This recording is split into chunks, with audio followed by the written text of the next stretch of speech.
Dito sa Papa Dudut Stories, ikaw ay hindi nag-iisa.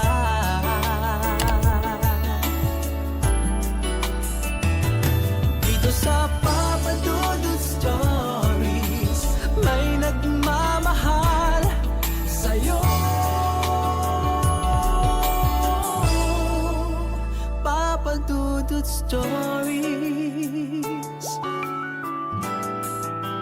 Papa Dudut Papa Dudut. Sa lahat po ng mga nakatutok ngayon, huwag pong kalimutan mag-like, mag-share at mag-subscribe. Maraming salamat po sa inyong lahat.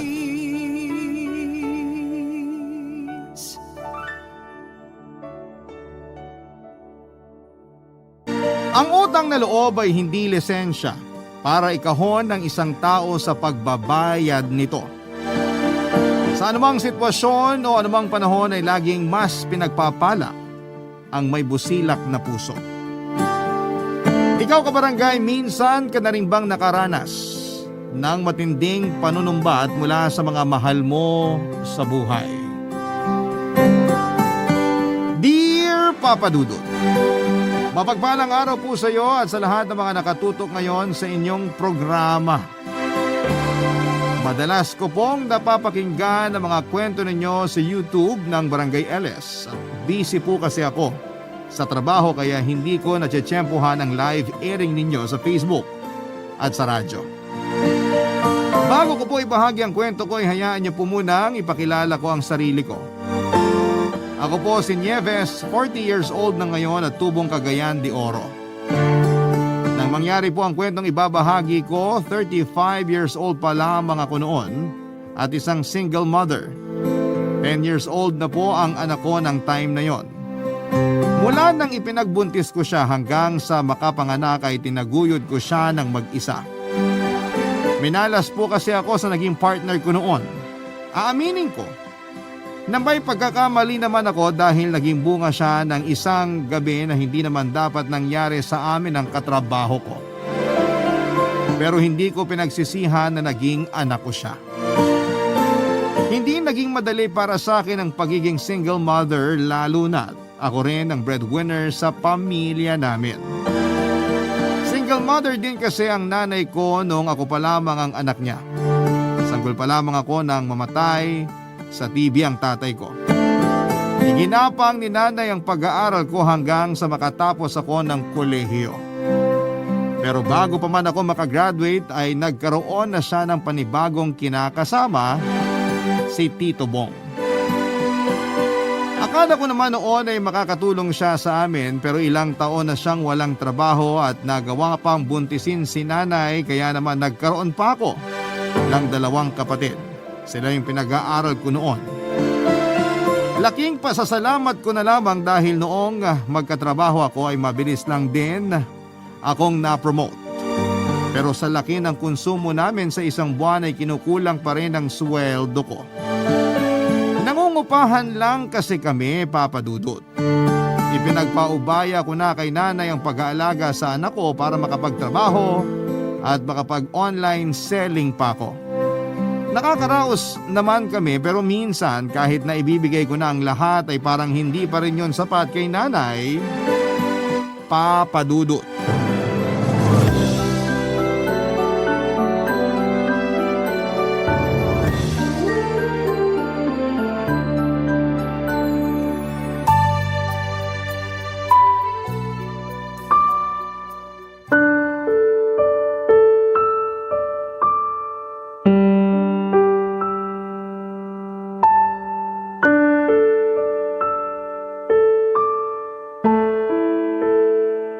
O Nieves, baka naman may naitatabi ka pa dyan. Bigyan mo muna ako kahit 1.5 lang. Saan nyo naman ho gagamitin? Bayad na ho lahat ng bills natin ah. O bakit? Hindi na ba ako pwedeng humingi sa'yo ng pera para sa sarili ko? Baka hindi mo alam kung gaano kahirap mag-alaga dyan sa anak mo. Masyadong maselan. Kala mo anak mayaman kung umasta. Huwag nyo naman hong pagsalitaan ng ganyan yung anak ko. Hinaan mo nga yung boses mo. Baka magising yung tito mo. Baka magising? Pagkaalis ko kaninang umaga nakahiga na siya dyan sa sopa. Tapos ngayon tulog pa rin? Pagod na pagod lang. Ayusin mo nga yung pananalita mo. Asawa ko yung sinasabihan mo ng ganyan. Asawa? Hindi nga kayo pinakasalan eh. Kung sa bagay, ano nga ba naman yung gagamitin niya sa kasal? Wala naman siyang pera. Wala ring trabaho. Paalam mo... Tumigil ka na! Makapagsalita ka dyan? Sa laki ng utang na loob mo sa akin, wala ka pang karapatan na pagsalitaan ako ng ganyan. Kahit ang tito mo. Makapagsalita nga rin ho kayo sa anak ko. Ganun na lang eh. Di ngayon, alam niyo na ho yung pakiramdam. Alam niyo naman kasing bata, hindi niyo na lang pagpasensyahan. Bata, marunong na mag-isip yun. Ginusto niya lang mag-inarte. Palibasa, alam niyang ikaw yung nagpapalamon sa aming lahat dito. Nay, tigilan niyo na nga ho yan, please lang. Tsaka wala ho akong maibibigay sa inyo. Sa susunod na linggo pa ho yung sweldo ko. Anong wala kumikita ka naman sa pag-online selling mo? Nay, naibigay ko na rin po yun sa inyo. Ipinambahid na natin ng renta at pinang-grocery. Kaya wala na ho ako na itatabi dito. Sus! Hindi mo na lang sabihin na ayaw mo lang talaga. Pag sa akin na sarili mong ina, bigat-bigat sa loob mo na magbigay. Pero pag sa ibang tao, ang bilis mo mag-abot. Nay, kailan naman ho ba ako nagbigay sa ibang tao? Magmamaang-maangan ka pa. Kala mo siguro hindi ko alam, no? Ano ho ba pinagsasasabi ninyo? Di ba? Mahal! Ano na naman ba yung pinagtatalunan nyo ng anak mo? Ang sarap ng tulog ko tapos ang lakas-lakas ng boses nyo. Respeto naman sa nagpapahinga. Buti pa kayo, puro pahinga. Nervous ano ba? Oh, ipagtatanggol niyo naman yung batugan yung kinakasama. Bakit kaya hindi kayo sa kanya manghingi? Alam mo namang wala pa siyang trabaho, di ba? Paano nga ho magkakaroon hindi naman po naghahanap? Sige nga ho, kikita ba siya sa maghapong paghilata niya? Grabe, kulang na nga lang magkaugat siyang likod niya sa kakahiga eh. Grabe ka kung makapagsalita. Porket ikaw lang yung may trabaho rito? Baka nakakalimutan mo. Kung wala kami rito, walang mag-aasikaso sa anak mo. Talagang isusumbat niyo sa akin yan? Kung tutuusin nga, pwede naman akong kumuha na lang na mag-aalaga sa anak ko eh. Hindi pa mabunganga at mapanumbat katulad ninyo. Itsipwera mo na lang kami basta? Ganun ba? Masyado ka naman makasarili, Nieves. Sige! Gawin mo yon para patunayan na hindi ka talaga marunong tumanaw ng utang na loob. Kung alam ko lang sana na magiging ganyang kagaspang niyang ugali mo, hindi na sana kita pinagtapos ng kolehiyo. Ang hirap naman ho magkaroon ng utang na loob sa inyo, Nay. Kung pwede lang nga ho ibalik yung panahon na yon, mas gugustuhin ko pa siguro na maging working student para masuportahan ko yung pag-aaral ko. Hindi sana ako naliligo sa panunumbat niyo araw-araw. Nakakasawa na, Nay. At hindi lang nakakasawa, ha? Nakakapagod din po. Papadudot para kong nauupos na kandila pagkatapos ng sagutan namin ng nanay ko. Hindi ko nga alam kung bakit hindi pa ako nasanay sa ganong eksena gayong halos araw-araw naman yung nangyayari. Totoo naman na siya yung mag-isang nagtaguyod ng pag-aaral ko. Pero mula naman noong magkatrabaho na ako ay hindi ko naman siya nakalimutan. Kahit nga hindi ko na responsibilidad na pag-aralin ang mga kapatid ko sa ina, ay ginawa ko pa rin para ipakita sa kanya na marunong akong tumanaw ng utang na loob ko. Pero kahit na anong gawin ko ay parang hindi pa rin talaga sapat sa kanya, Papa Dudut. Habang nagtatalo kami ng nanay ko, medyo kinabahan ako dahil nabanggit niya ang tungkol sa pagbibigay ko sa ibang tao. Hindi ako sigurado pero mukhang may alam na siya tungkol sa boyfriend ko na hindi ko pa naipapakilala sa kanila. Siya si Rafi, bago naming staff sa opisina. 25 years old na siya at tulad ko ay breadwinner din ng pamilya. Kahit kakapasok pa lamang niya ay naging malapit na kaagad kami sa isa't isa. Hindi ko alam pero magaan talaga ang loob ko sa kanya. Isa pa ay naaantig ang puso ko sa kwento ng buhay niya. Kaya naman, gano'n na lamang ako kadaling nagtiwala. Kahit magkaibigan pa lamang kami, madalas na ako nagbibigay sa kanya ng kung ano-anong mga regalo. Noong nanligaw siya sa akin ay hindi ko na yon pinatagal pa. At sinagot ko na siya, Papa Dudut. Pero kahit seryoso ako sa kanya ay ayoko pa siyang ipakilala kay nanay dahil alam ko na huhusgahan labang ako ng nanay ko. Para makapagbigay pa ng pera kay nanay ay naghanap pa ako ng ibang racket. Dinagdagan ko na rin yung mga ibinebenta ko online para mas malaki ang kikitain ko noon. Nagpahulugan ako ng gadgets at branded na sapatos sa mga kasamahan ko sa trabaho kaya nadagdagan yung kinikita ko. Ayos na nga sana ang lahat, Papa Dudut, pero nagkaroon na naman ako ng problema.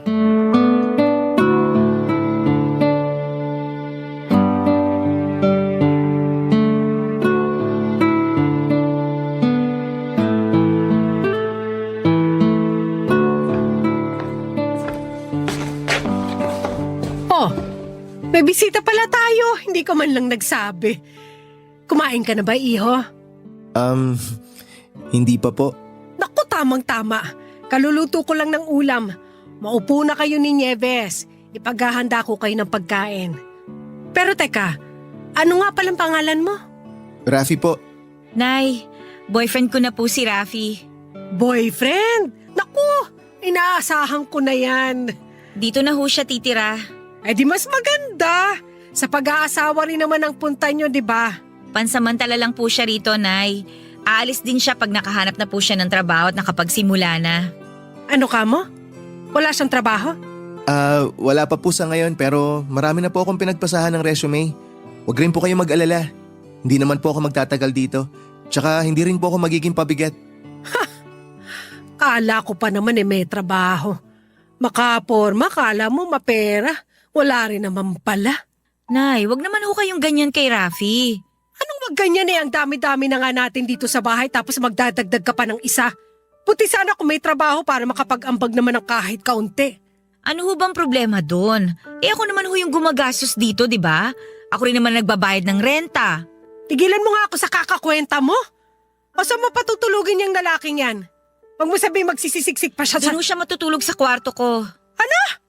Magsasama kayo sa isang kwarto? Naku, Nieves ha? Pag ikaw nabuntis na naman, hindi ko naaalagaan pa yung magiging anak mo. Hindi ho ako mabubuntis kung yan ang inaalala ninyo. Nagpipills po ako. Dapat lang.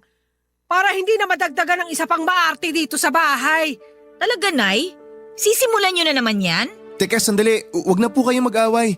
Hayaan niyo po, Nay. Kapag nagkatrabaho po ako, aalis din po talaga ako agad. Pero habang dito po ako nakatira, tutulong po muna ako sa lahat ng mga gawaing bahay. Pwede niyo naman po akong utusan. Babe, hindi mo naman kailangan... Hayaan mo na akong gawin to. Okay? Ay, sige na, sige na. Ipasok mo na lang yung mga gamit mo dun sa kwarto ko. Maligo ka na rin kung gusto mo. Mag-uusap lang muna kami ni Nanay. Sige, babe. Salamat ah. Nay, pasok na po muna ako sa kwarto. Sige.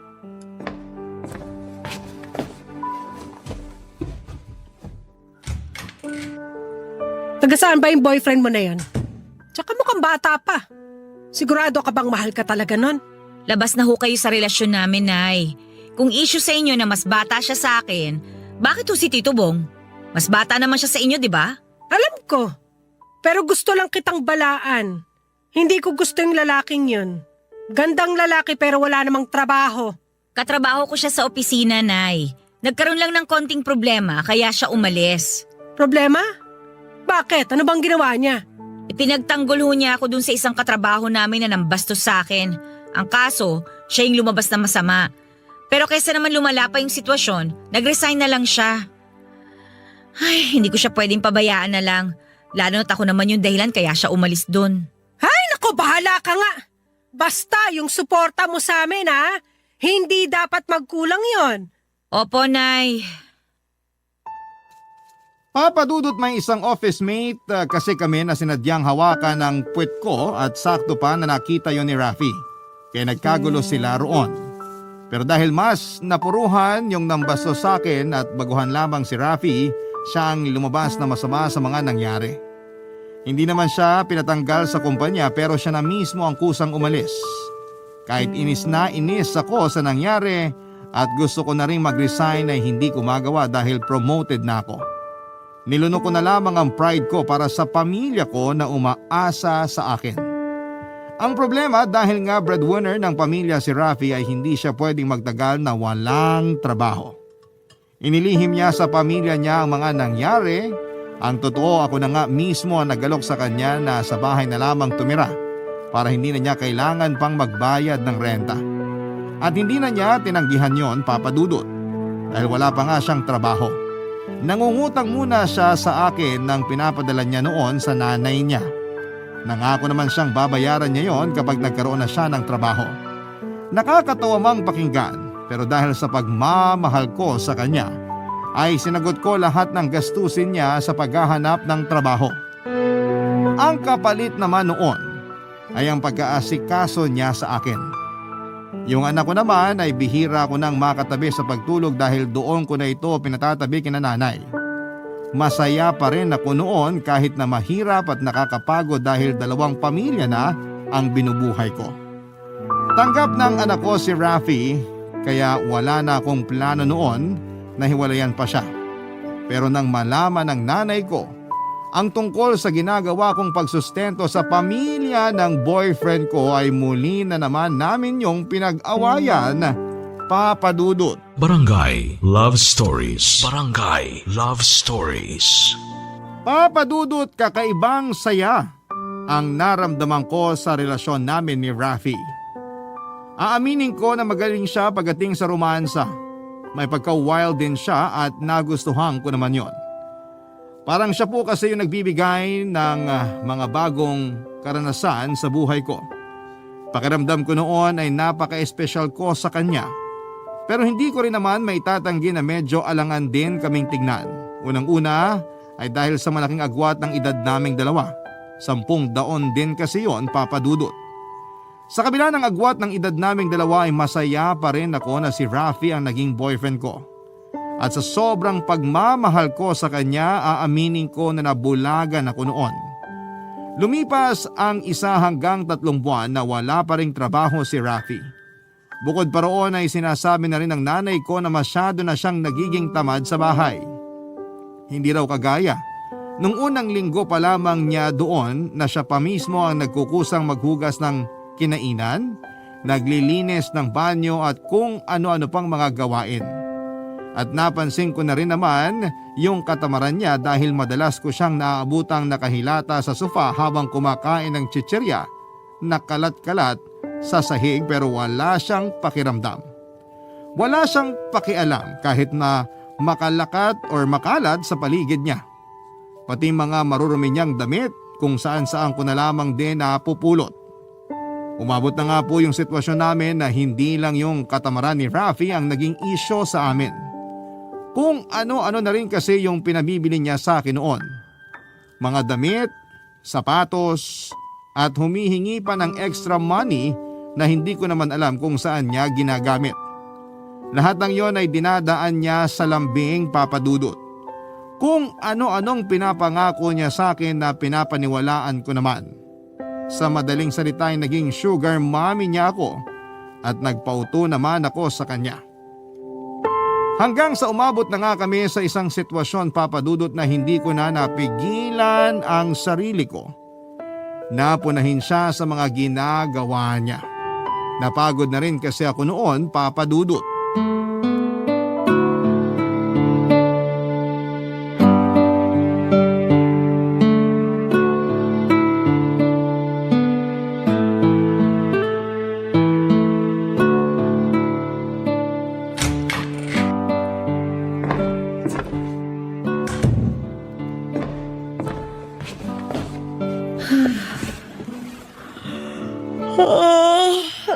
Oh babe, mukhang pagod ka. Oo, pagod na pagod. Hindi naman kasi ako naglalaro sa opisina, no? Mag-chill ka rin kasi minsan. Kung gusto mo, labas tayo. Magpalamig tayo sa mall. Tapos ano, gastos na naman. Ganun talaga kapag lumalabas. Imposible namang hindi ka gagastos dun. Paano tayo kakain, di ba? Tsaka syempre, pag may nagustuhan akong bilhin, Puro dapat… ganyan ka na lang ba? Anong puro ganyan? Ay wait lang, chill ka lang muna dyan. Tapusin ko lang to, baka matalo ako eh. Uunahin mo pa talaga yung mobile game na yan? Akin na nga yung cellphone mo? Uy, ano ka ba? Bastos mo ah! Ikaw pa may ganang magtaas ng boses. Wala ka nang ginawa kundi mag-cellphone at humilata maghapon. Ano bang gusto mong gawin ko? Maglinis ng bahay buong maghapon? Di sana pala nag-apply na lang akong kasambahay dito. Mahirap pa na maghugas ng kinainan at magligpit man lang ng mga ginamit mo? Masyado ka namang tamad eh. Pati hinubad mong damit kung saan ko pinupulot. Sariling gamit mo na lang, hindi mo pa maayos. Eh di wag mong ayusin. Yan kasi hirap sa inyong mga nanay na eh. Masyado kayong bungangera. Konting mali, para kayong manok na putak ng putak. Nakakarindi. Kung ayaw mo nang naririndi ka sa akin, edi maghanap ka ng trabaho. Rafi naman, 3 buwan ka na nakatenga dito sa bahay. Nag-a-apply naman ako, di ba? Pero ano magagawa ko eh, hindi pa ako tinatawagan. Huwag ka nga sinungaling. 2 months ago ka pa huling nag-apply.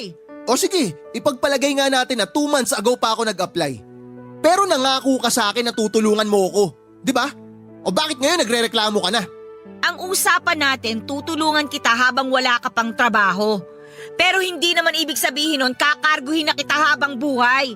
Hindi mo ba nakikita kung gaano ako nahihirapan? Nag-overtime pa ako sa trabaho. Tapos pag uwi ko dito, aasikasuhin ko pa yung online shop ko. Nakakapagod na nga, dumadagdag pa yung paglilinis ko sa mga kalat mo. O anong gusto mong tumbukin? Nawala akong silbi rito. Napabigat lang ako, palamunin, ganon. Wala akong sinabing ganyan ha. Ang gusto ko lang, tulungan mo naman ako. Hindi biro yung ginagawa kong pagtatrabaho para sa pamilya ko at sa pamilya mo. 3 buwan ko na silang pinadadalalan tapos humihingi ka pa sa akin ng pera. Babayaran ko naman lahat ng yun pag may trabaho na ako eh. Di ka lang makapaghintay. Eh hanggang kailan mo nga ako paghihintayin? Kumilos ka naman kasi. Hindi naman pwedeng sex na lang yung ambag mo sa relasyong to. Hoy, nakakainsulto ka na ha. Talagang may insulto ka kasi totoo yung sinasabi ko. Makapagsalita ka parang hindi ka masaya tuwing pinaliligaya kita. Halos mawala ka nga sa sarili mo kapag... Hindi mo na kailangan sabihin yan. O bakit? Totoo naman ah. Baka nga kung di kita pinatulan, wala nang ibang lalaki magkakamali sa'yo eh. Ang kapal ng mukha mo. Sa totoo lang tayo dito. Bihira lang yung lalaki pumapatol sa single mom na kagaya mo. Oo, single mom ako. Pero ako yung bumuhay sa'yo nang nawalan ka ng trabaho. Kulang na nga lang, maging nanay mo na rin ako eh. Lahat ng hinihingi mo, binibigay ko. Hindi ko rin pinababayaan yung pamilya mo.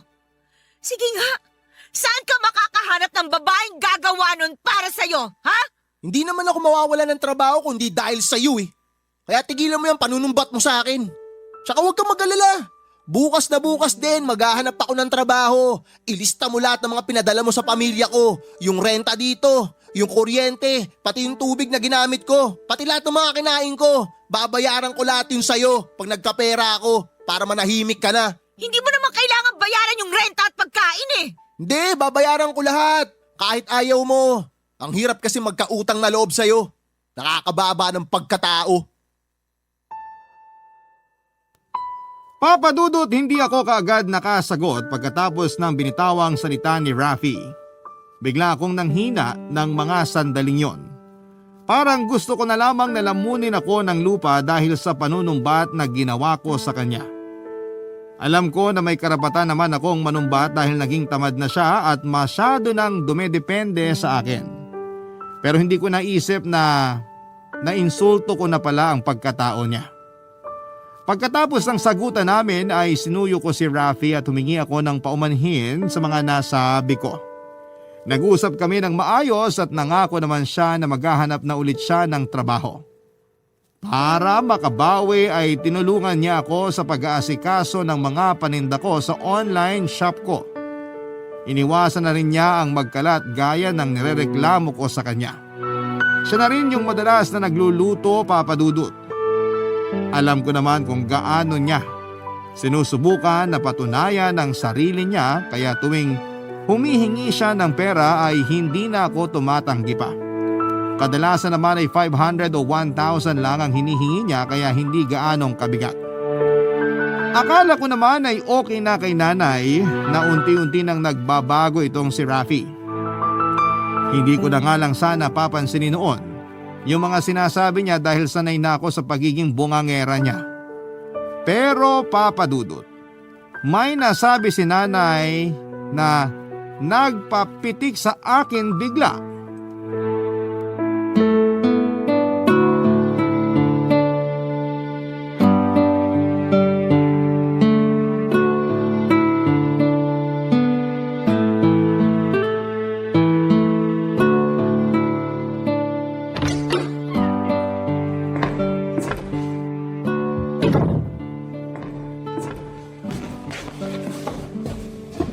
Grabe, Nakakapagod yung biyahe pa uwi. Nay, ano ho bang ulam natin? Nagluto ako ng pininyahang manok. Ipaghahain pa ba kita o ikaw na maghahain para sa sarili mo? Ako na lang ho. Ay, kumusta nga pala exams ng mga bata, Nay? Pasado naman lahat. Nanghihingi nga ng reward yung bunso mong kapatid. Baka raw pwede mo na siyang bilhan ng cellphone para hindi naman nanghihiram sa akin. Nay, alam niyo naman ho na hindi ko pa kayang gumastos ng malaki ngayon. Hindi mo kaya pero nakakapagbigay ka dun sa boyfriend mo. Ang mamahal ng binili mong damit at sapatos niya. Nay, tinutulungan niya naman ako sa pag-online selling ko. Tsaka nakikita niyo naman na nagbabago na siya, di ba? Kunwari lang yun na nagpapakatino kasi may napapakinabangan sa'yo. Pero kapag wala na, tatawanan na lang kita kapag nangyari na. Ano ho bang ibig niyong sabihin? Nakikita mo ba ngayon yung magaling mong boyfriend? Umalis ba siya? Oo! Kanina pang umaga. Tingnan mo kung anong oras na. Hindi pa rin nakakabalik. Ha! Sinasabi ko sa'yo, may ibang ginagawa yung lalaking yon. Huwag niyo nga hong pag-isipan ng ganyan si Rafi. Tingin ko, may iba nang kinikita yon. Kaya kung ako sa'yo, gumising ka na dyan sa kahibangan mo na magkakandara pa para sa'yo yung kagaya niya. Binata pa si Rafi at marami pa siya makikilalang babae na mas bata, mas sariwa at wala pang anak. Makapagsalita naman ho kayo, Nay. Parang hindi niyo anak yung sinasabihan niyo. Aba, nagsasabi lang ako ng totoo. Lah, babe, nandito ka na pala. Oo, kakarating niya nga lang. Nauna pang makauwi sa'yo. Naimbitahan kasi ako nung kaibigan ko. Birthday niya ngayon kaya nagpainom siya. Halata nga. Nay, pwede ho bang iwan niyo muna kami? Siya sige. Matutulog na rin naman talaga ako. Good night, Nay. Che! Good night ka pa. Kala mo naman may maganda sa gabi. Diyan na nga kayo!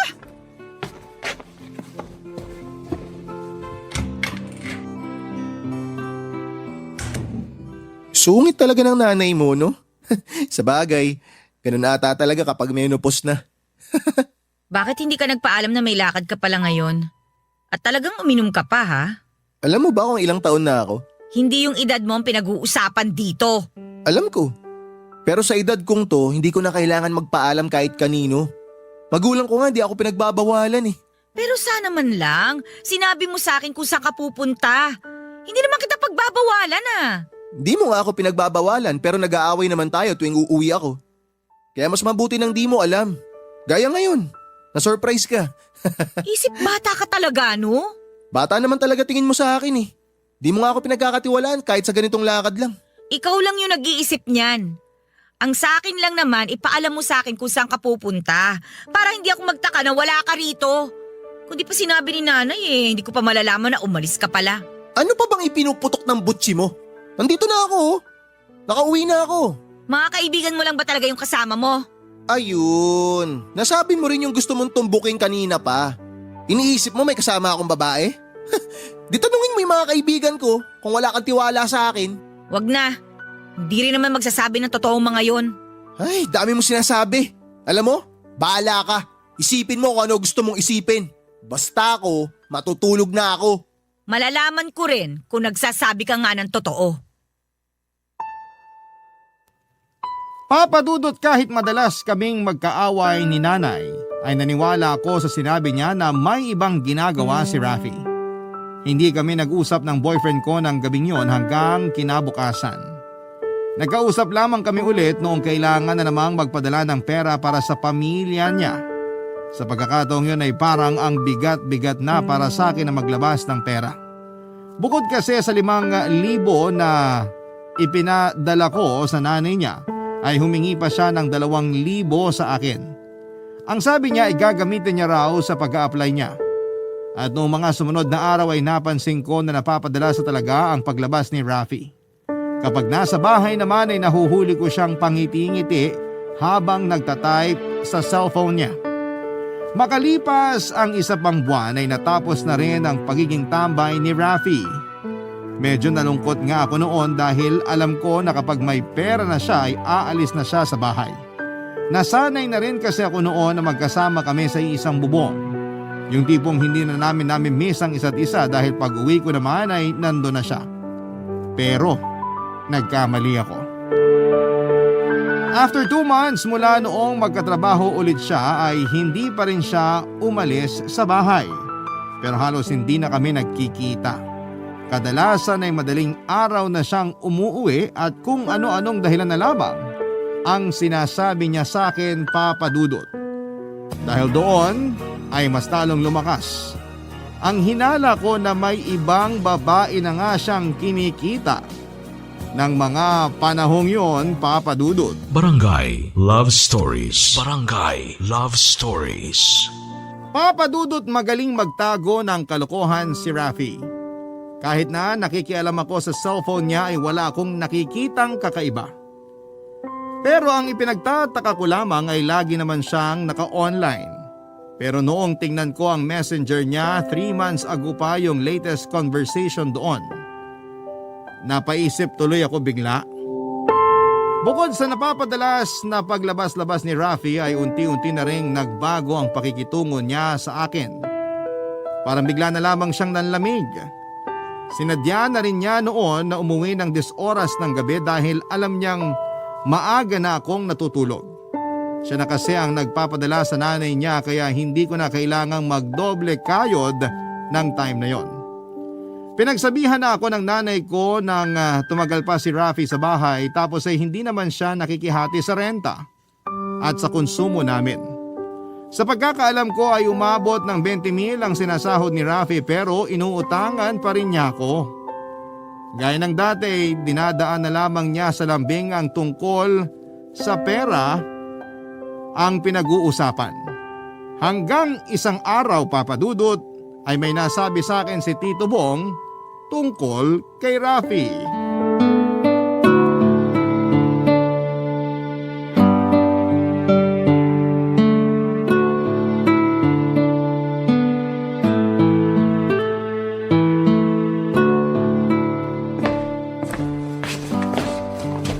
Nakauwi ka na pala. Ganitong oras naman ho talaga ako umuuwi ah. Akala ko kasi magkasama kayo ni Rafi. Nakita ko siya sa labas kanina. Kala ko nga ikaw yung inaakbayan niya eh. Ano ho? Inaakbayan? Oo! Magkadikit na magkadikit pa nga eh. Kasing tangkad mo kasing babae saka halos magkasing katawan din kayo. Kaya akala ko ikaw talaga yung kasama niya. Tama ba yung narinig ko? Nakita mong may kaakbay si Rafi? Oo mahal. Bumili kasi ako ng antibiotic sa parmasi eh. Tagal ko pa nga nakatambay dun eh. Hindi ko nilubayan ng tingin yung dalawa. Sigurado ho ba kayo na si Rafi yung nakita ninyo? Baka naman ho kamukha lang. Naku, malinaw pa tong mga mata ko. Kaya sigurado ako siya yun. Tatawagin ko pa nga sana pero baka istorbo lang ako. Aba, manluloko naman pala talaga yung boyfriend mo. Sabi ko na tama ang kutob ko. Huwag muna tayo manghusga hanggat hindi pa tayo sigurado. Mag-uusap po kami mamaya. Basta, sigurado ako na siya yun. Kung ayaw mong maniwala, bahala ka. Pinagmamalasakitan ka na nga eh. Wala naman ho akong sinabi na hindi ako naniniwala eh. Gusto ko lang po muna makasiguro bago ko siya kumprontahin. Tama yun. Kumprontahin mo. At mas maganda kung palalayasin mo na rin. Palamunin lang naman yun dito eh. Sa inyo pa talaga nang galing yan ha? Bakit? Hanggang ngayon ba, palamunin pa rin ang tingin mo sa akin? Alam niyo na ho yun sa sarili ninyo. Hindi ko na ho kailangan pang sabihin. Nagsisimula ka na naman, Nieves, ha? Pag nagkataon pala na niloloko lang ako ni Rafi, pareho na tayo, Nay. Anong pareho?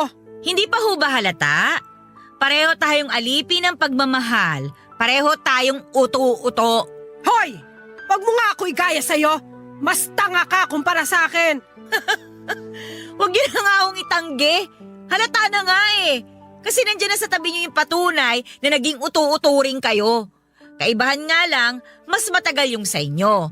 Yung sa akin, tatapusin ko na kapag napatunayan kong niloloko lang ako. Hoy, magdahan-dahan ka dyan sa sinasabi mo. Palamunin lang ako pero hindi ko nilokong nanay mo. Paano ka nga magloloko wala ka namang pera? Sino ba namang babae ang magkakagusto sa lalaking ultimo brief hindi makabili kasi mas pinili pang maging tambay? Sumusobra ka na! Nieves, ano ba? Tumigil ka na nga! Hanggang kailan niyo ho ba ako patatahimikin, Nay? Dapat lang naman na marinig ni Tito Bong lahat yon. Buti sana kung wala kayong anak. Okay lang na maging tambay siya eh. Kaso nga hindi. Inasa niyo lahat sa akin. Bakit? Dapat lang naman natulungan mo kami. Sa hirap ng dinanas ko noon, maigapang lang ang pag-aaral mo, hindi mo kami pwedeng pabayaan, lalo na ngayong tumatanda na ako. Wala naman ho sanang problema kung ikaw yung susustentuhan ko. Pero yung nagpapalamon ako ng isang malaking tamad, aba nay, ibang usapan na yun. Bakit kaya hindi mo yan sabihin doon sa boyfriend mong hingi ng pera sa'yo? Mas malala pa nga yung sa'kin. Pinirahan ka na nga, pero ipagpapalit ka rin pala sa mas bata sa'yo.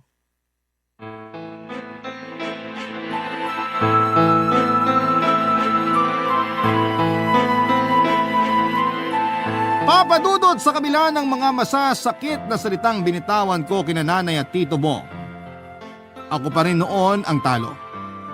Sobra akong nasaktan at doon pa lang sa ideya na ginamit lamang ako ni Rafi.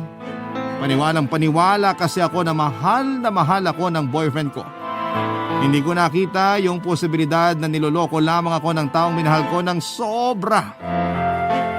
Si Rafi na sana yung gusto kong mapangasawa at nai-imagine ko na nga noon kung gaano kami kasaya kapag nagkaroon na rin kami ng sarili naming mga anak.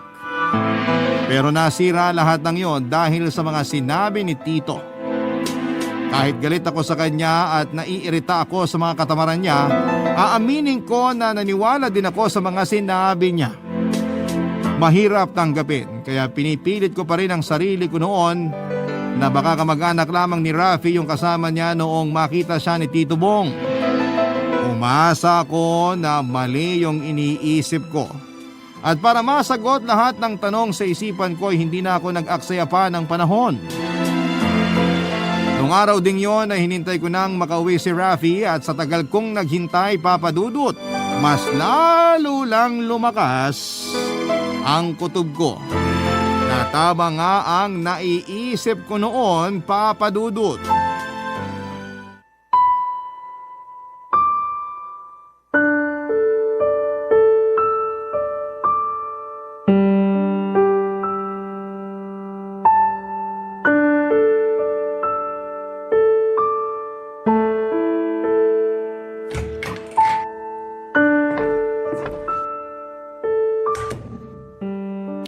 Ginabi ka na naman Ano ka ba? Nakakagulat ka naman, babe. Bakit mo kasi pinatay yung ilaw dito sa kwarto gising ka pa naman pala. Sagutin mo yung tanong ko, Rafi. Bakit ka ginabi? Saan ka nang galing? O anong klaseng tanong yan? Natural sa trabaho. Nag-overtime ako. Talaga? Overtime? Nakita ka nga ni Tito Bong kanina bago siya umuwi. Maaga kang nag-out sa trabaho. Hindi ka nag-overtime kaya huwag kang magsinungaling. Ay, ano na naman bang issue mo? Anong issue ko? Yung babae mo! Anak ng toko naman ang kulit mo. Wala nga akong babae. Paulit-ulit ka.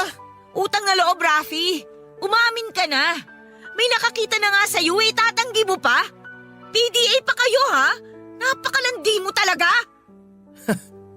Sige, mas mabuti pa ngang aminin ko na lang para matapos na to. Total, sawang-sawa na rin naman ako dyan sa pagbubunganga mo. Oh, may iba na akong girlfriend. Mas bata, mas maganda, mas masaya sa kama. O ano, okay ka na? Hayop ka? At talagang proud ka pang sabihin yan sa akin? Eto gusto mo, di ba? Ginusto mo to kaya binibigay ko sa'yo. Tsaka sa una ka lang naman masaya sa kama eh. Pero nung tumagal-tagal na parang naging nanay na kita. Kaya mas mabuti pang tapusin na lang natin to. Pwes, lumayas ka na rito! At wala kang dadali ni isa sa mga binili ko para sa'yo! Sira ulo ka ba? Binigay mo na yung mga yun eh, kaya wala nang bawian. Anong wala? May bawian, Rafi! Sa ginawa mong panloloko, wala kang makukuha na kahit na ano mula sa akin! Yan, di lumabas din yung tunay mong kulay. Tama lang na walang matira sa'yo kasi wala kang utang na loob! Utang na loob na naman? Lintik na utang na loob yan. Di na natapos-tapos. Kung makikipaghiwalay ka sa akin, ibalik mo lahat ng ibinigay ko sa'yo. At yung utang mo, ibalik mo sa akin bukas na bukas din. Pati yung mga pinabili mo, hindi mo pwedeng dalhin sa pag-alis mo rito. Magbayad ka rin ng renta sa pagtira mo rito, ha? Buisit ka! Mas buwisit ka. Kung umarte ka dyan, kala mo dalaga ka nung naging tayo ah. Para sabihin ko sa'yo, patuyot ka na. Matanda ka na, wala nang magkakagusto sa'yo, tanga. Hubad! Ano? Ang sabi ko, hubad! Hubarin mo lahat ng suot mo kasi sa akin din galing ang mga yan! Tatanga-tanga ka ba? Ganyanan talaga? Ba't ipauhubad mo pa tong suot ko? Baka pwedeng bayaran ko na lang to. Lakas mo naman makagago eh. Huhubarin mo o ako pang gagawa nun para sa'yo? Hayop pa. Maghintay ka. Ibabalik ko sa'yo lahat ng binili mo. Huwag kang mag-alala. Pati brief ko, isaksak mo sa baga mo. O kaya isalpak mo dyan sa bibig mo, gawin mong busal. Nang manahimik ka na. Grabe ka. Kung alam ko lang na ganito mararanasan ko sa'yo, hindi na sana kita pinagtanggol nung binastos ka sa office. Sa ginagawa mo ngayon, pinatutunayan mo lang na kabastos-bastos ka naman pala talaga. Dapat lang pala sa'yo. Ikaw ang bastos! Nagsisisi ako na pinatira pa kita rito! Wala kang kwenta! Ikaw ang walang kwenta. Mas mabuti pa nga sana kung nirentahan mo na lang ako para maging boyfriend mo. Mas katanggap-tanggap pa yun. Pero yung tutulungan mo ako tapos babawiin mo rin lahat? Hindi pang tao yon. Hayop lang ang gumagawa nun. Kaya pag alis ko rito, ipatingin mo yung utak mo. Mukhang may sira na eh. Ang dami mo pang sinasabi! Umalis ka na rito! Bilisan mo! Papa Dudut, tama naman si Rafi sa sinabi niya na sana ay nirentahan ko na lamang siya para maging boyfriend ko. Mas mabuti pa nga sana kung gano'n na lamang ang mga nangyari para hindi na ako nag-invest pa ng feelings para sa kanya. Dahil sa galit ko ay nagawa kong magpakababa sa pagbawi ng mga gamit na ibinigay ko sa kanya. At para wala na ring gulo ay naghanap ng mauutangan si Rafi para mabayaran lahat ng mga utang niya sa akin. Dahil hindi rin maayos ang relasyon ko noon sa pamilya ko ay umalis muna ako kasama ang anak ko. Nangupahan kami sa isang apartment na malapit lamang sa trabaho ko. Kumuha na lamang ako ng kasambahay na mag-aasikaso sa anak ko habang busy ako sa pagtatrabaho. Sa unang pagkakataon sa tanang buhay ko ay naging makasarili ako. Hindi ko pinansin ang paghihingi ni nanay ng pera. Hinayaan ko sila na gumawa ng paraan para makahanap ng pambayad ng renta. 3 buwan din akong napalayo noon sa pamilya ko. At sa panahong yon ay doon ko napagtanto na nagkulang din naman ako at marami din akong nagawang pagkakamali. Sa ngayon ay nagkaayos na kami ni nanay at Tito Bong. Nakahanap na rin si Tito ng trabaho. Natanggap siya sa isang factory kaya kahit papaano ay nakakapag-abot na siya kay nanay. Hindi na nila ako inuobliga ngayon na magbigay sa kanila pero dahil mahal ko silang lahat, ay hindi na ako naging maramot. Hindi na rin namin kailangang magbayad ng renta dahil nakapagpatayo na ako ng bahay para sa amin ng pamilya ko. Tungkol naman kay Rafi ay hindi na kami nag-usap pa pagkatapos niyang bayaran ng mga utang niya. Pero may nakapagsabi sa akin na nagseryoso na raw talaga siya sa bago niyang girlfriend. Ako naman ay single pa rin hanggang sa ngayon pero masaya na ako na ganito ang buhay ko kasama ang anak ko. Mas magaan, mas malaya, at mas mapayapa. Hanggang dito na lamang po ang kwento ko at maraming salamat po sa inyo, Papa Dudut. Wala po kaming pinapalampas na kwento sa Barangay Love Stories dahil bukod sa mga magagandang kwento ninyo, ay magagaling din po ang inyong mga voice actor na nagbibigay buhay at kulay sa inyong kwento. Maraming salamat po sa Barangay LS na mananatiling number 1 sa puso namin forever. God bless po, Barangay LS. Ang buhay ay mahiwaga, laging may lungkot at saya. Sa Papa Dudut Stories, laging may karamay ka. Mga problemang kaibigan, dito ay pakikinggan ka. Sa Papa Dudut Stories, kami ay iyong kasama. Dito sa Papa Dudut Stories, ikaw ay hindi nag-iisa.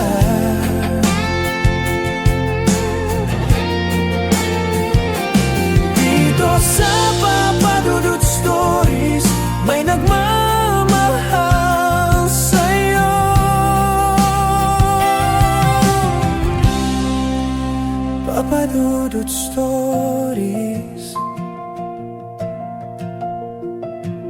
Papa Dudut Stories. Papa Dudut Stories. Iyaniti. Dito sa Papa Dudut Stories, ikaw ay hindi nag-iisa.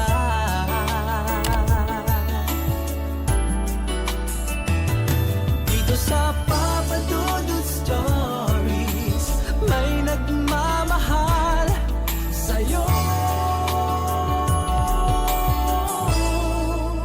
Papa Dudut Stories.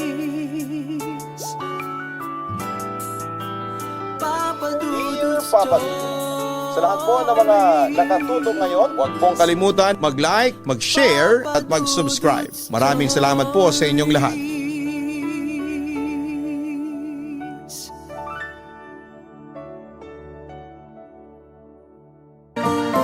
Maganda at masaya ang mamuhay sa isang lugar kung magkasundo ang bawat isa.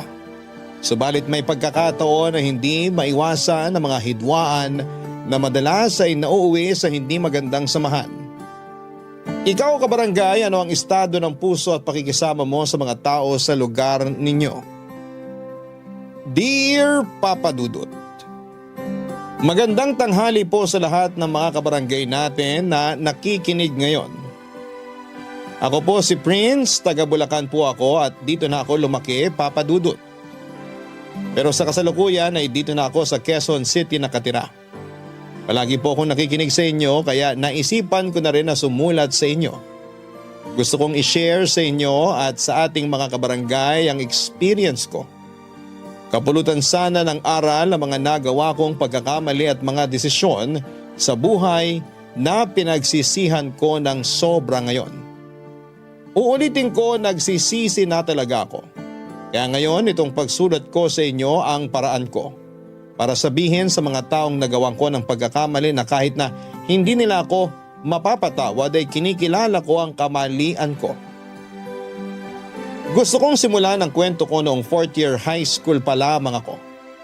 Madalas kasi ako noon tuksuhin ng mga katropa ko kay Sabrina. Kapitbahay namin si Sabrina at 3 taon ang tanda niya sa akin. Hindi pa man kami pinapanganak sa mundo ay magkapitbahay na kami dahil sa mga magulang namin. Magkakilala na kami mula pagkabata. Nakita ko siyang lumaki katulad ko. Huminto siya sa pag-aaral dahil kailangan pang mapagtapos ang nakatatanda niyang kapatid. Maganda siya at mainhin, ang alam ko ay crush din niya ako pero dahil sa sobrang mahiyain niya ay never niyang pinalam sa akin yon. Naghihintay lang pala siya na lumapit ako sa kanya. Dahil sa panunukso at pag-uudyok ng mga katropa, sinimulan kong umaligid sa kanya at niligawan ko siya.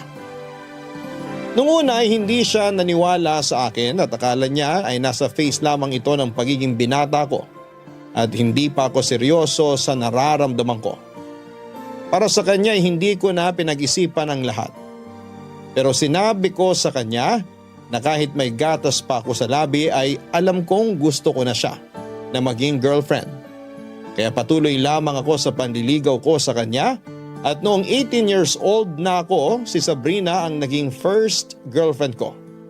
Sobrang saya ko sa mga araw na yon, Papa Dudut, dahil ganap na akong binata at hindi ko na poproblemahin kung walang magkakagusto at tatanggap sa akin bilang boyfriend dahil napasagot ko nga si Sabrina.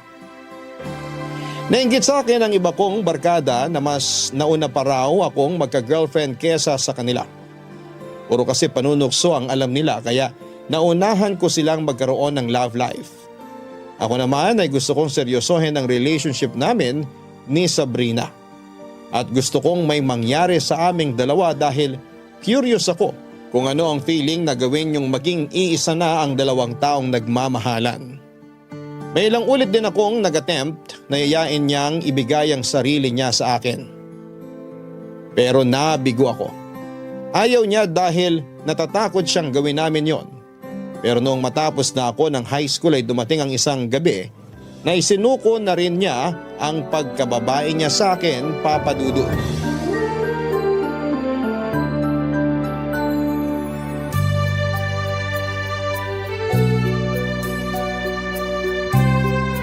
Sabrina, salamat ah. Mahal kita. Mahal din kita. Biruin mo. Halos 1 taon na kitang girlfriend pero ngayon lang nangyari to. Masaya ako na binigay mo na sa akin sarili mo. Mahal kasi talaga kita. Swerte ko naman at may isang tulad mo na mahal ako ng totoo. Hindi ka naman mahirap mahalin, Prince. Dahil pogi ako? Kapal nito. Aminin mo na. Crush na crush mo ako kasi nga ang gwapo ko. Hindi lang naman kita minahal dahil lang sa itsura mo. Ano pa? Dahil mabait ako? Basta. Anong basta? Sabihin mo na. Ngayon pa ba tayo maglilihiman? Nakita na natin lahat ng itinatago ng isa't isa? Ikaw talaga. Alam mo kasi, nakita ko na wala nang dahilan para hindi ko ibigay sa'yo ang sarili ko. Nangyari to kasi mahal na mahal kita. Mahal na mahal din kita. Sobrang saya ko. Hindi pa rin ako makapaniwala. Maniwala ka na. Ginusto natin to. Pakis nga. Masaya ako sa nangyari. Ganun pala yung pakiramdam.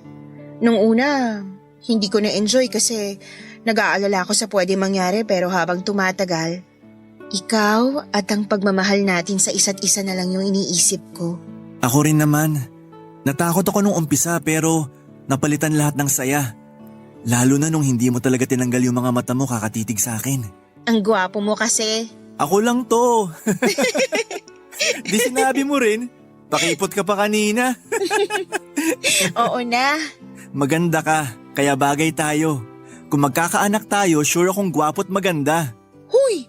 Ano pinagsasasabi mo magkakaanak tayo? Hindi pa naman ngayon, nasabi ko lang naman. Pero kung sakali, matagal pa yun. First time pa lang na may nangyari sa atin eh.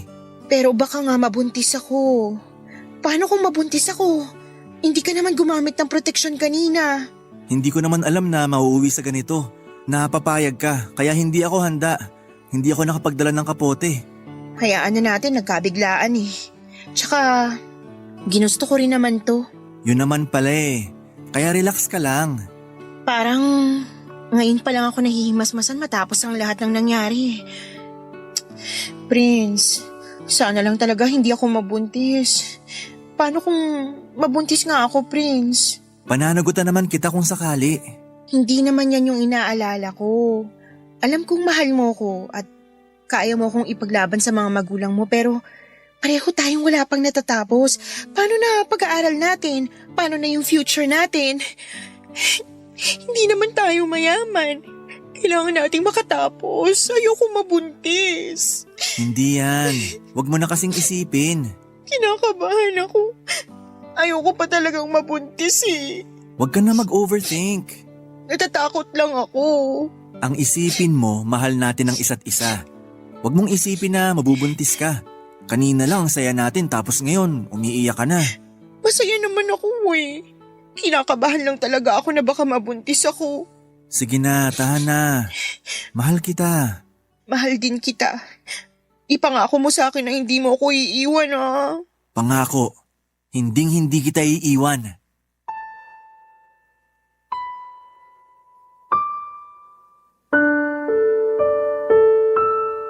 Kita ko talaga sa mga mata ni Sabrina na sobrang nag-alala siya sa maaaring kahinatnaan ng ginawa naming dalawa.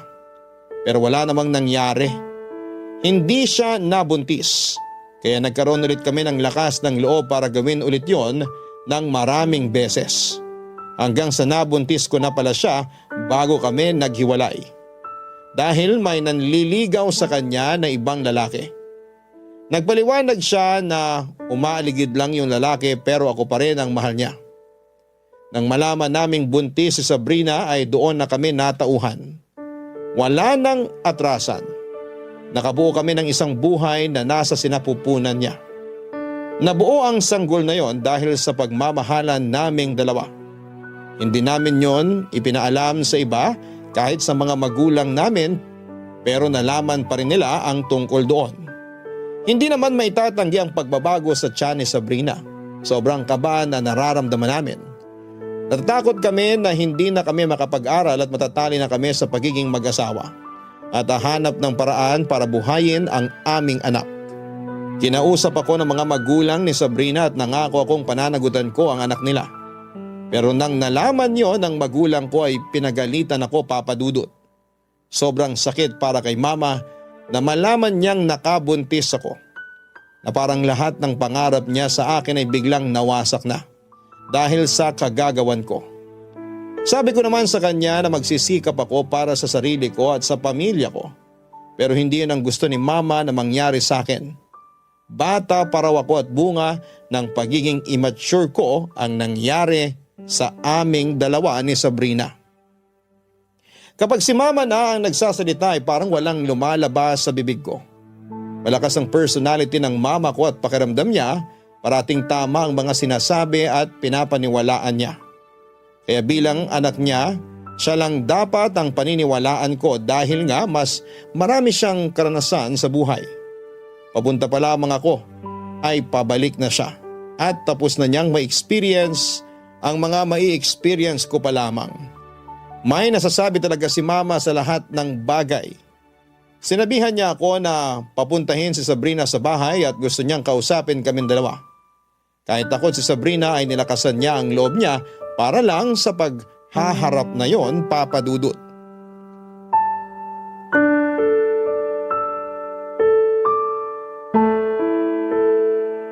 Ilang buwan na pala yan? 3 buwan na po akong hindi dinaadatnan. Ibig sabihin 3 buwan ka ng buntis? Nag-pregnancy test na po ako. Pinagpiti po ako ng mga magulang ko. Anong sabi ng mga magulang mo? Yun ba yung pinatawag ka dun sa kanila, Prince? Opo, ma. Doon ko nakita sa bahay nila na positive yung resulta. Nabuntis ko nga siya. Ilang beses niyong ginawa yon? Ikaw, Sabrina, ilang beses may nangyari sa inyo ng anak ko? Hindi ko na po mabilang. 1 beses isang araw? Inaaraw-araw mo ba ang anak ko para lang mabuntis ka? Pinlano mo ba talaga na mabuntis ka niya para panagutan niyang dinadala mo? Para matali ang anak ko sa'yo? Ma! Sagutin mo ako, Sabrina! Hindi po sa ganun, tita. Alam mo, kung 1 beses lang, naintindihan ko pang dala lang ng kapusukan niyo yung nangyari. Pero kung maraming beses na at paulit-ulit niyo nang ginagawa, ibang usapan na yon. Sa madaling salita, makati ka. Hindi po ako ganun. Mama naman! Tumahimik ka, Prince. Naku, Iha, ano bang tawag sa'yo kung ganun? Kung hindi ka makate, hindi ka araw-araw magpapakamot sa anak ko. Hindi ka mabubuntis kung di mo sinuko ng maraming beses ang sarili mo. Ginusto mo dahil sa itsura mong yan, di na ako magtataka na makati ka pa sa higad. At ngayong nabuntis ka, gusto mo namang sirain ang buhay ng anak ko? Nako, hindi ako papayag. Wala naman po akong balak pikutin ang anak nyo. Hoy, wag mo akong paikutin, babae. Sabihin mo sa akin yung totoo. Tinrabaho mo talaga tong anak ko, no? Kasi may motibo ka talaga. Mas bata sa'yo si Prince. Ikaw dapat yung nakakaalam ng sitwasyon nyo. Ewan ko ba sa'yo? Bakit ang anak ko pa ang pinag-interesan mo? Mahal ko po siya. Tumigil ka. Yang sarili mo lang ang mahal mo kaya mo to hinayaang mangyari. Akala mo siguro hindi ko alam, no? Alam ko na hindi lang si Prince yung lalaki mo. Hindi po totoo yan. Naku, wag ka nang magsinungaling. Wag ako, Neng. Totoo ba, Sabrina? May iba ka pa bukod sa akin? Wala. Ikaw lang ang mahal ko, Prince. Tumigil ka. Malandi ka.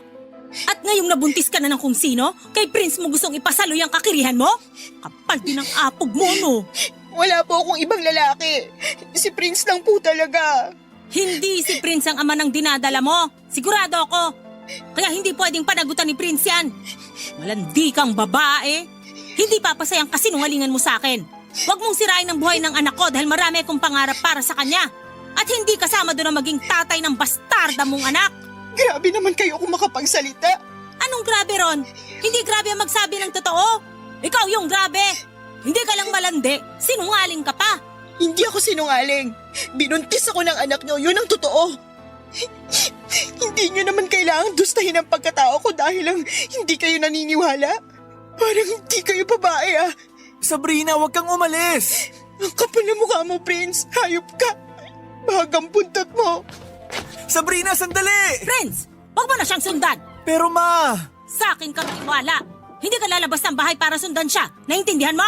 Ma, hindi Huwag pwedeng... nang matigas ang ulo mo. Makinig ka sa akin, Prince.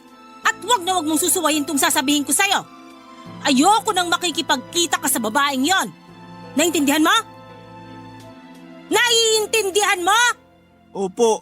Huwag kang tatanga-tanga. Tigilan mo na yung kahibangan mo. Hindi mo anak yung dinadala niya, kaya dito ka lang sa bahay. Pumirmi ka rito. Wala akong nagawa, Papa Dudut. Hindi ko kayang ipagtanggol si Sabrina sa mga oras na yon. Nawalan ako ng paninindigan at kahit na anong paliwanag niya sa akin ay hindi ko tinanggap dahil mas pinaniniwalaan ko ang nanay ko. Nakita ko namang nagmamalasakit lang ito sa akin noon.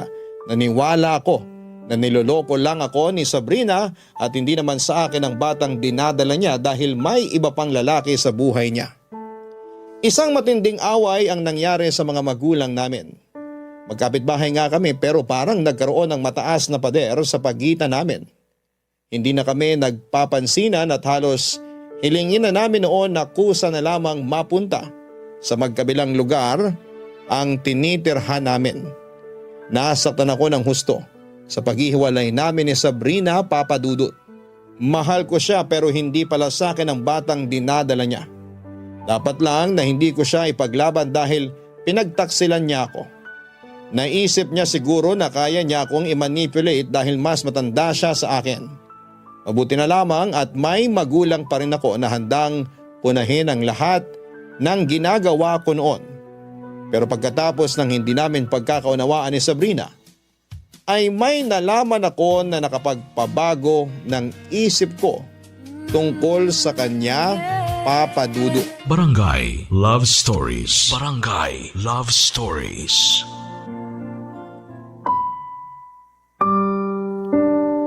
Maraming pagkakataon na gusto kong lapitan si Sabrina pero hindi ko magawa dahil bantay sarado rin ako ng mga magulang ko at gano'n na rin si Sabrina. Ayaw din ng mga magulang niya na magkita kami at magkausap dahil nasaktan ko sila ng sobra sa ginawa ko at ng pamilya ko. Nasaktan sila na hindi ko inako ang pagbubuntis ni Sabrina at pinaratangan pa siyang malanding babae at nakikipagrelasyon sa ibang lalaki. Pero nagkaroon ng pagkakataon na nagkausap kaming dalawa. Sobrang sincere na mga salita ni Sabrina nung nag-usap kami at ang sabi niya, sana siya ang pakinggan ko dahil siya ang nakakaalam ng totoo. Sumumpa siya sa harapan ko na walang ibang lalaking gumalaw sa kanya. Ako lang kaya nakakatiyak siyang ako ang ama ng dinadala niya. Naniwala ako sa kanya, Papa Dudut. Nagulat ako nang sinabi niya sa akin na gusto niyang magtanan na kami kung totoong naniniwala ako sa kanya. Pero hindi ko kaya. Nasa isip ko na bata pa kami at wala kaming mga trabaho. Inisip ko kung paano namin bubuhayin ang isa't isa, pati na rin ang mga magiging anak namin. Kaya hindi ako sumugal noon, Papa Dudut. Iniwasan na namin ang isa't isa at naging magkaaway yung magkapitbahay na dating magkasundo at magkaibigan ang turingan.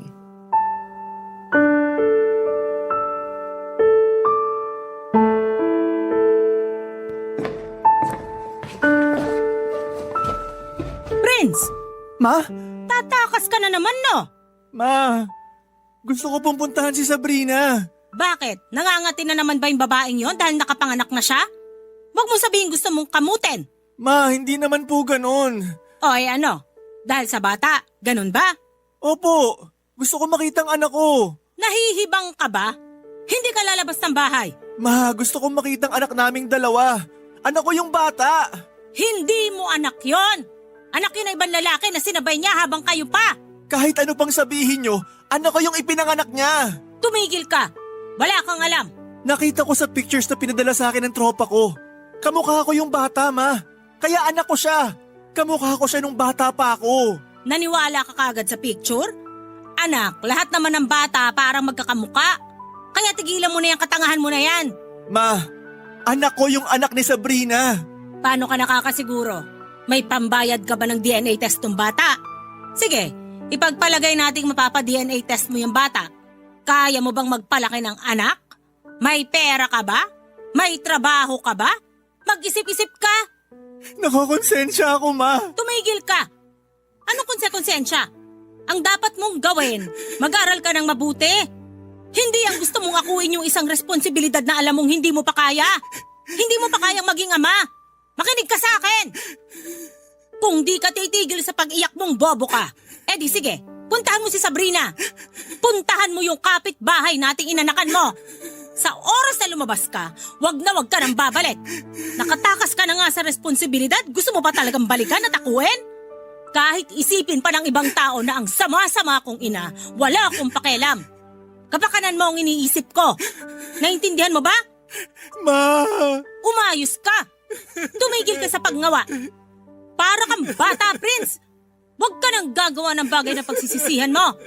Alam mong mahirap lang tayo. Pareho lang tayo ng katayuan ng Sabrina na yon.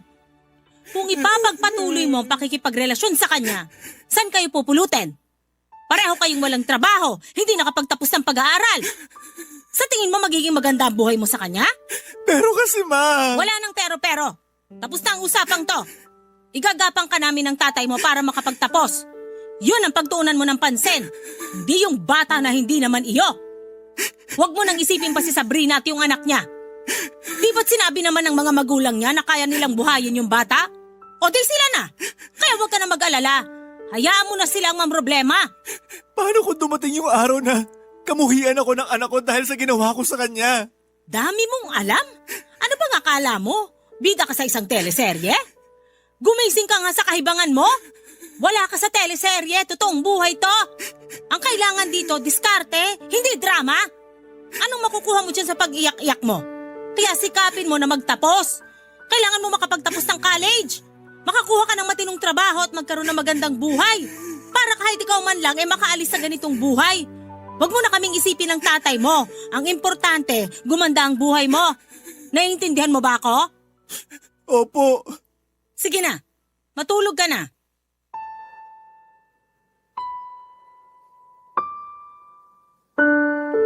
Pinakinggan ko si Mama Papa Dudut. Wala namang magulang na gustong ipahamak ang anak kaya para sa akin ay tama ang desisyon ni Mama para sa akin. Itinigil ko na ang pakikipagkita o pakikipag-communicate kay Sabrina at sa anak niya. Inisip ko na lamang na hindi ko nga anak ang bata para hindi na ako mabagabag sa bawat gabi. Ang dating pag-ibig ay napalitan ng galit. Hindi na kami nagpapansinan ni Sabrina. Nakikita kong gusto niyang mag-move on at hindi na ako pinakilala sa anak niya na ako ang ama. Matapos ang halos 2 taon ay may pinakilala sa akin ang nanay ko, anak ng kaibigan ni Mama, si Casey. May kaya ang pamilya niya. Pinag-date kaming 2 hanggang sa naging kami na. Gusto ng mga magulang namin na ikasal kaming 2. Maganda siya at nahulog agad ang loob ko sa kanya, Papa Dudut. Pumayag siya nang alokin ko ng kasal dahil buntis na rin siya noon. Ikinasal kaming 2 at ang pamilya ni Casey ang gumastos para doon. Magarbo ang kasal. Pero noong nasa may altar na ako at pinagmamasdan ko si Casey, si Sabrina ang naisip ko. Pati ang anak naming babae. Kung mayaman lang siguro si Sabrina ay tiyak na ikinasal kami. Hindi haharang si Mama na magsama kaming 2 pero mahirap lang si Sabrina. Kaya kay Casey ay pabor na pabor si Mama. Pero sa totoo lang, Papa Dudut, mahal ko rin si Casey. Pinakasalan ko siya dahil mahal ko siya at hindi dahil sa pera lang.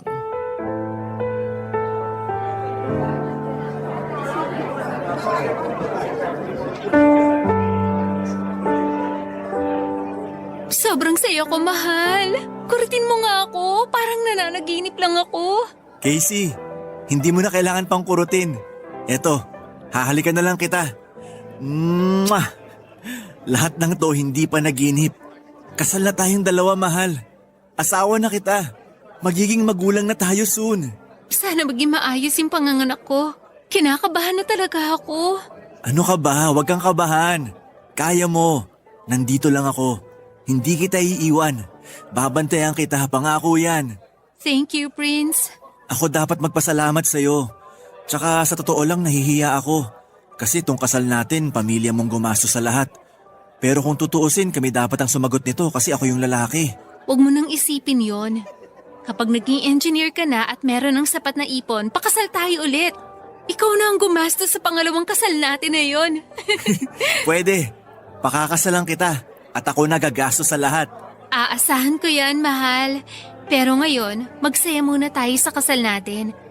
At dahil buong pamilya ko yung gumastos, no offense, mahal, gusto ko lang na ipangako mo sa akin na hinding-hindi mo ko lolokohin.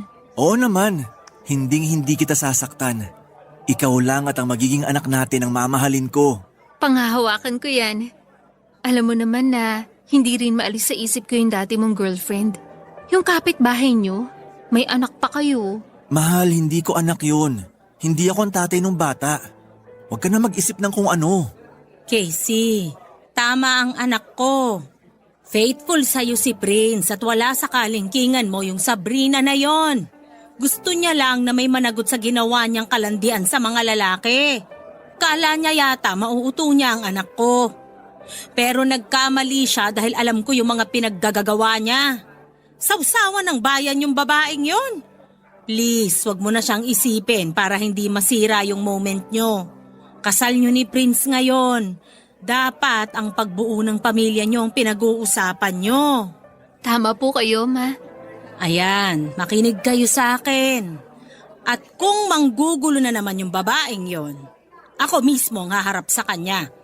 Kasal na kayo ni Prince. Ikaw ang pinakasalan ng anak ko kasi ikaw ang mahal niya. Hindi ka kalad-karing babae. Matino ka. Salamat, ma. Basta sabihan mo ko kapag naglolo ko o sinaktan ka ni Prince. Hindi ka niya pwedeng saktan, iha. Mananagot siya sa akin. Mama naman, hindi ko sasaktan ng asawa ko. Aba dapat lang. Ipinapangako ko, tulad ng sinabi ko kanina, sa hirap at ginhawa, nandito ako para mahalin ka, Casey. Kayo lang na magiging anak natin ang mamahalin ko. Mahal na mahal kita. Mahal na mahal din kita, Prince. Pero parang takot na takot talaga ako ng mga anak. Tama na siguro yung isang anak lang. Naku, tama rin naman. Pwede ka nga mag-contraceptive, Casey, kung sakali. Ang importante, may isang anak na kayo. Opo, ma. Mas mabuti na rin na isa lang yung anak namin para mas maibuhos ko lahat ng pagmamahal ko sa kanya. Kinakabahan man ako pero excited ako na makita kayong magiging anak namin ni Prince. Ako rin. Excited na ako sa anak natin. May tatawag ng lola sa akin. Lola Paloma. Nakakatuwa. Bagay na bagay, pero dapat mas sosyal. Mamila! Mamila? Naku, mukhang mas gusto ko yan ah.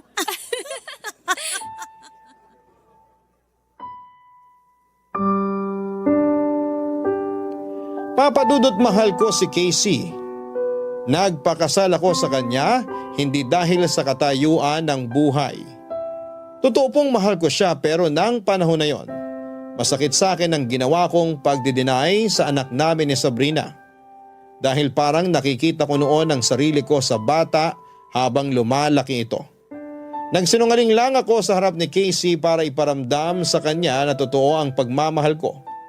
Minsan talaga ay kailangan nating magsinungaling para pagtakpan ang lahat. Para hindi maramdaman ng tao na hindi tayo totoo sa kanila. Minsan kasi, ang kasinungalingan pa yung nagbibigay ng katotohanan para sa kanila. Nung pinanganak na ni Casey ang anak namin ay mas naging matibay ang paninindigan ko na siya lang ang mamahalin ko. Hindi ko na dapat isipin na magkaroon pa kami ng relasyon ni Sabrina o ng anak namin. Buo na ang loob ko, papadudot, na burahin na si Sabrina at ang anak namin sa buhay ko. Kahit magkapitbahay lang kami, para sa akin ay wala kaming nakaraan. Sinisiguro ko na lang na maayos ang binuo kong pamilya. Dahil pareho na kaming bata ni Casey at hindi nakapagtapos ng pag-aaral, ay napilitan akong magtrabaho. Pinagawan kami ng mga magulang niya ng internet cafe para may mapagkunan kami ng panggasto sa araw-araw at para hindi naman ako magmukhang batugan. Huminto si Casey sa pag-aaral dahil kailangan niyang alagaan ang anak namin. Pareho kaming huminto sa pag-aaral dahil ako naman ang nagbabantay ng internet shop. Tanggap kong gano'n talaga ang buhay lalo na't may pamilya ka nang binubuhay. Sa ganitong sitwasyon, lalo na kung umiiyak ang anak namin ni Casey ay nakokonsensya ako sa ginawa ko sa anak namin ni Sabrina. Pakiramdam ko noon ay napakasama kong tao at mas lalo bilang ama sa bata. Pero wala na akong magawa dahil hindi naman ako nagpakaama. Isa pa ay may anak na rin akong inaalagaan ng panahon na yon. Barangay Love Stories. Barangay Love Stories. Alam kong may kanya-kanya na kaming buhay ni Sabrina Papadudut. Pero apektado pa rin ako sa mga ganap niya sa buhay dahil magkapitbahay pa rin kami. Kung hindi ako nakapagpatuloy sa pag-aaral ko, nakapagtapos naman si Sabrina ng kurso niya sa kolehiyo.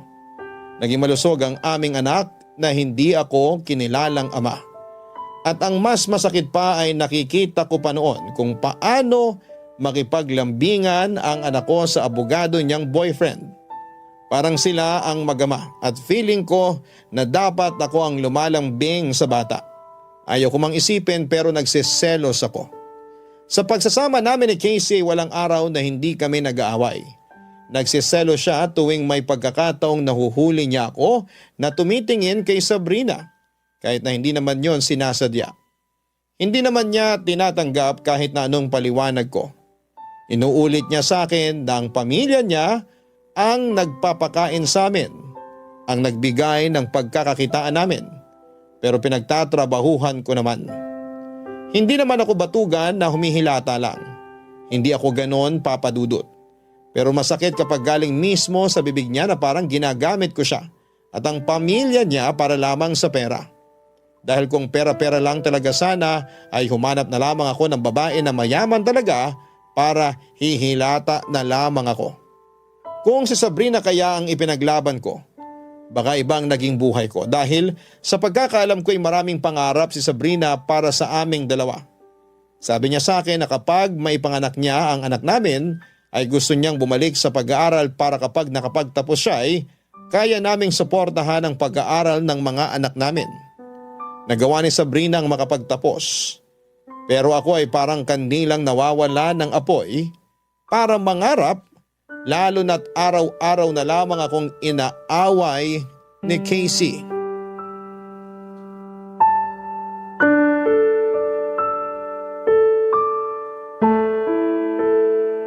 Nakita kitang patingin-tingin sa Sabrina na yon.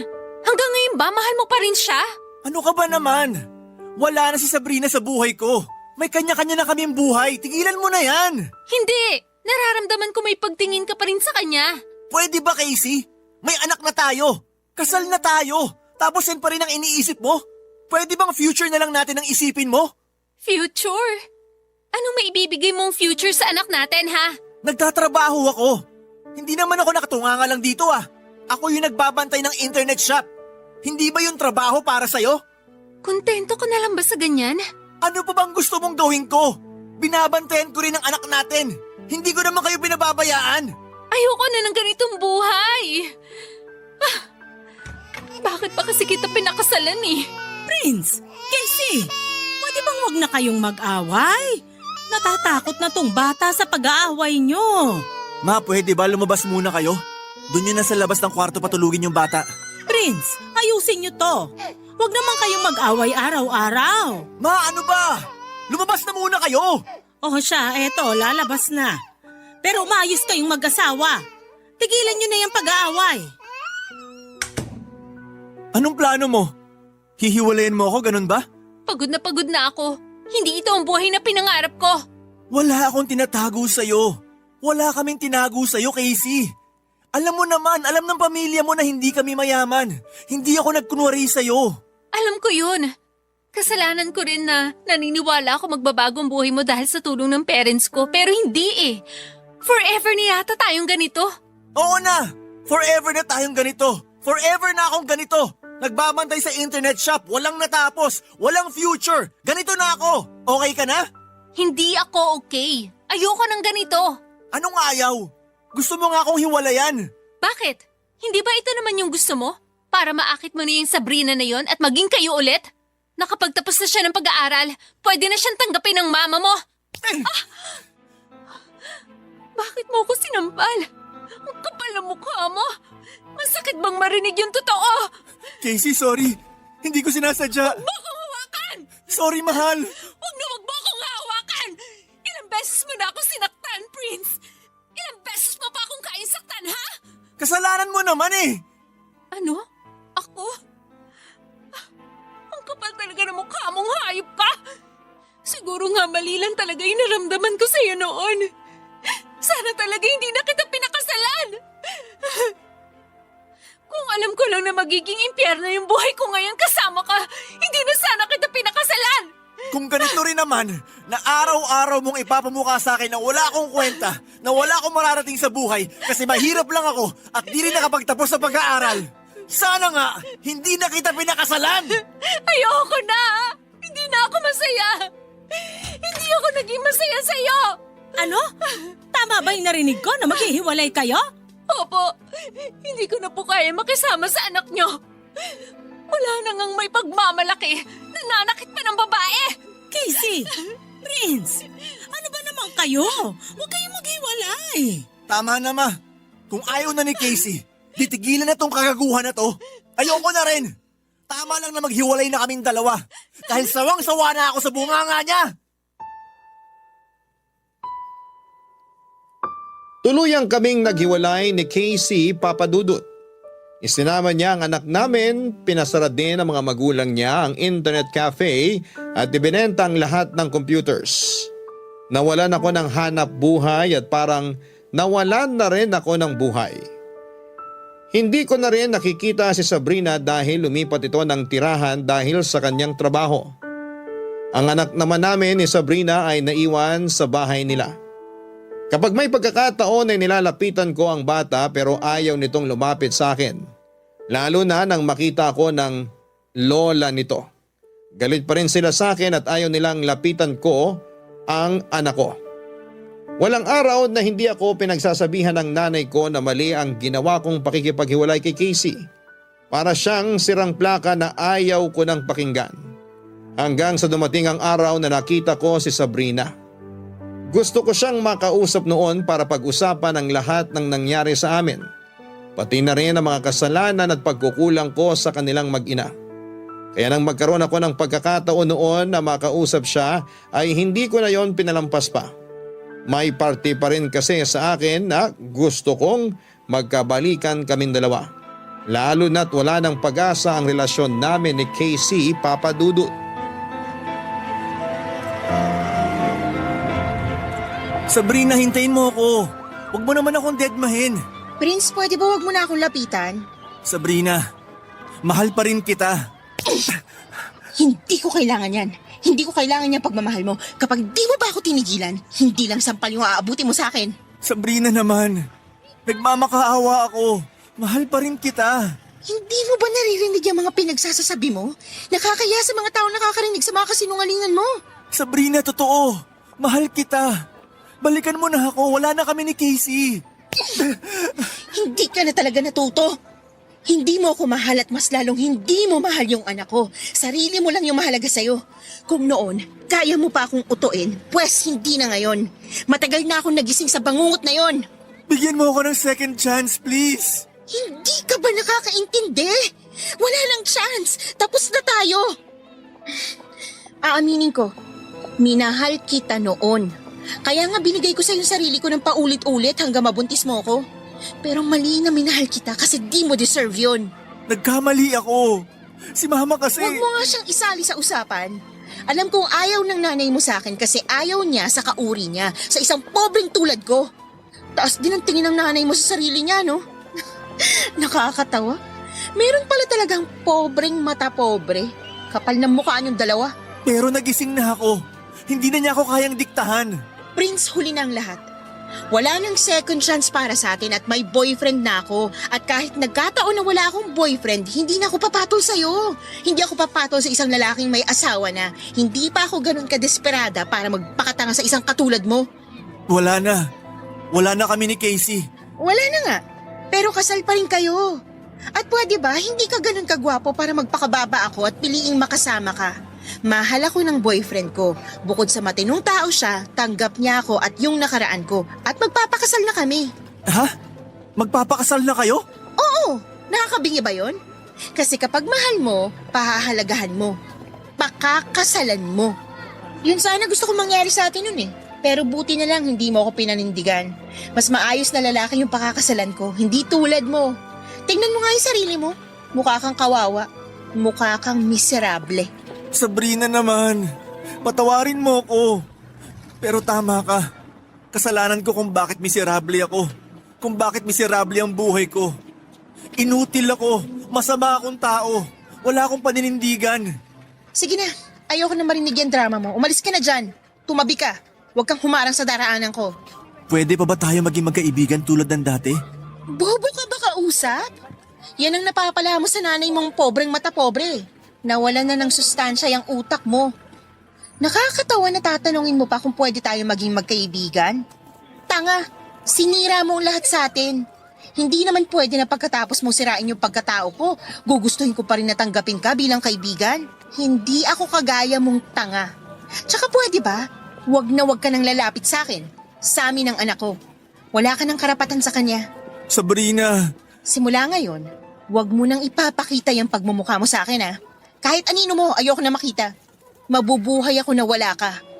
Gusto ko na ng katahimikan. Tumulo ang luha ko nang makita ko kung paano maglakad papalayo sa akin si Sabrina. Masakit pero deserve ko naman lahat ng yon. Nangihinayang lamang ako dahil sinayang ko yung pagmamahal ni Sabrina sa akin noon. Naging makitid ang utak ko at nauwi sa maling desisyon pagdating sa pag-ibig. Kaya naisip kong pumunta na lamang dito sa Manila para humanap ng trabaho at magbagong buhay. Natanggap ako sa construction, Papa Dudut.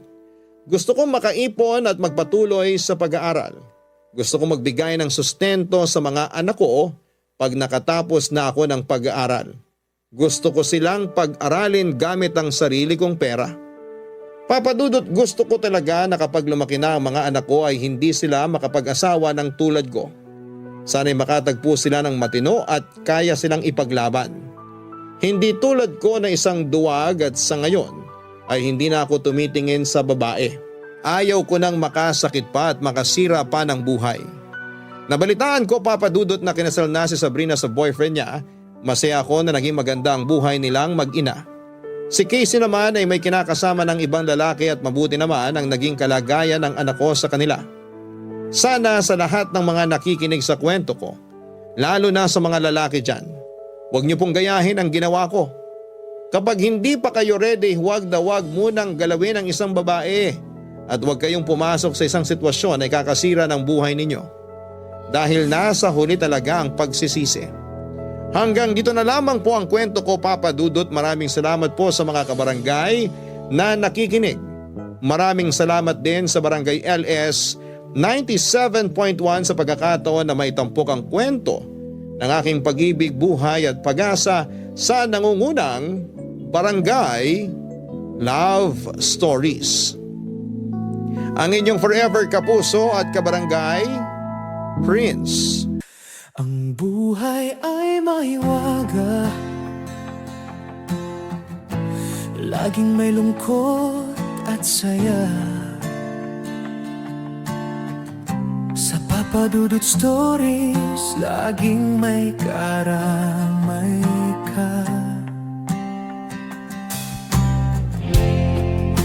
Mga problemang kaibigan, dito ay pakikinggan ka. Sa Papa Dudut Stories, kami ay iyong kasama. Dito sa Papa Dudut Stories, ikaw ay hindi nag-iisa.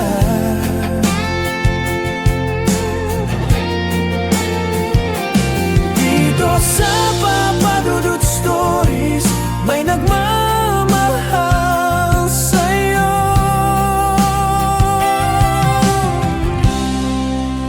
Papa Dudut Stories. Papa Dudut Stories.